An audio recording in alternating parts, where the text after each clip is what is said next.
bahwa Imaduddin CS ternyata mengambil referensi, rujukannya ke orang-orang dan perusahaan Yahudi.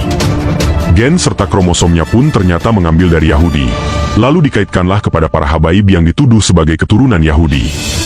Pernyataan Imaduddin ini mengambil dari perkataan dan pernyataan dari pendiri family tree DNA tersebut pada tahun 2000 lalu.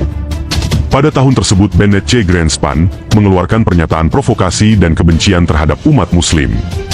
Dia tengah menjalankan misi Zionis Yahudi Freemasonry untuk menghancurkan Islam dan menghantam muslim, demi tercapainya tujuan dan kepentingan bisnisnya tersebut. Tes DNA yang ada terdapat di perusahaan Yahudi itu milik Bennett C. Greenspan ini tidak valid dan tidak bisa dipercaya, bahkan cenderung tidak diakui oleh dunia, juga pakar ahli genetika. Data-datanya yang ada selama ini hanya terfokus pada kaum Yahudi saja, yang kemudian dicampur ke dalam data bagi tes DNA muslim. Haplogroup yang dikeluarkannya pun tidak benar, tak sesuai dengan aslinya. Haplogroup J itu Yahudi bukan G. Kenapa dimasukkan ke haplogroup untuk DNA muslim? Ini jelas menjadi masalah besar serta menyalahi aturan dalam dunia genetika DNA. Di tulisan ini, saya beritahu, tes DNA hanya mampu untuk melakukan mengkonfirmasi pencarian atas keturunan atau nasab silsilah individu, perorangan, atau sekelompok orang, hanya dalam kurun waktu tertentu atau terbatas.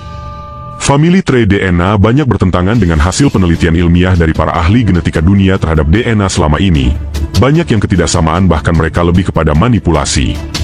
Perusahaan ini cenderung dalam mengkonfirmasi masalah DNA Yahudi, yang dari para ahli itu sendiri menyatakan bahwa DNA Yahudi sendiri sangat beragam.